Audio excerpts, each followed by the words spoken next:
Depression.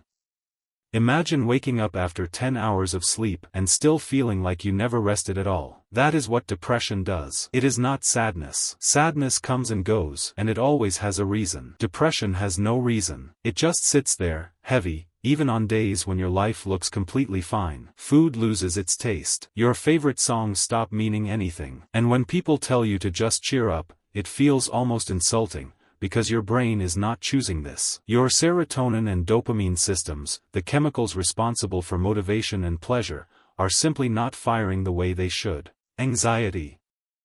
Now picture your brain treating a text message like a life-threatening emergency. That is generalized anxiety disorder. Your body floods with stress hormones for problems that have not even happened yet and probably never will. You replay conversations at 2 a.m., certain you said the wrong thing. Your shoulders stay tense all day for no clear reason. It is exhausting because your nervous system has forgotten the difference between real danger and imagined danger. ADHD. Here's something people get wrong about ADHD. It is not about being unable to focus. It is about being unable to choose what you focus on. You can lose 3 hours to something you love without noticing. But a boring task, even a 5-minute one, can feel almost physically impossible to start. This happens because the brain's planning center develops differently, and dopamine, the chemical that rewards follow-through, runs short. So you forget appointments, lose your keys, and get called lazy, when really, you are fighting a battle nobody else can see. OCD.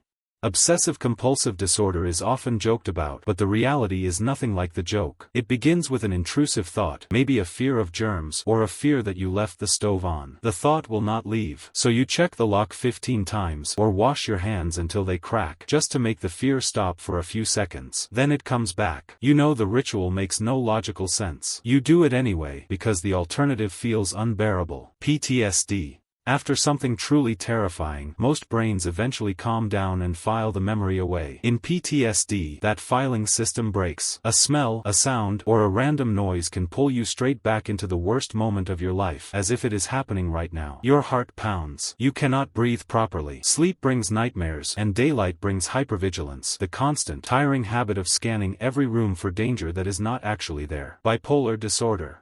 Bipolar disorder swings you between two extremes. During mania, you might sleep 2 hours and still feel unstoppable, full of ideas, talking fast, making decisions that feel brilliant in the moment but reckless in hindsight. Then the crash arrives. The same energy that once felt limitless disappears completely, and getting out of bed becomes the hardest task of the day. It is not simply mood swings. It is your brain chemistry rewriting itself again and again without asking permission. Panic disorder. A panic attack can hit without warning, and it can feel like dying. Your heart races, your chest tightens, your hands go numb, and for a few unbearable minutes, your brain is convinced something catastrophic is happening. The attack usually fades within 10 minutes, but the real damage comes afterward. You start fearing the next attack so much that you avoid the places where it happened, and slowly, your entire world shrinks around that fear. Social anxiety. For someone with social anxiety, walking into a crowded room can feel like stepping onto a stage where everyone is silently judging you. Before you even speak, your mind is already listing everything that could go wrong. Afterward, it replays every tiny mistake on a loop. This is not shyness. Shy people can push through discomfort. Social anxiety hijacks the entire system until avoiding people starts to feel safer than being seen. Schizophrenia. Schizophrenia changes how the brain interprets reality itself. Some people hear voices that comment on their every move. Others develop deep, unshakable beliefs that feel completely true, even when they are not. At the same time, motivation and emotion can flatten out entirely, making basic tasks like showering feel impossible. Despite what movies suggest, most people living with schizophrenia are far more likely to be harmed than to harm anyone else. Dissociative identity disorder.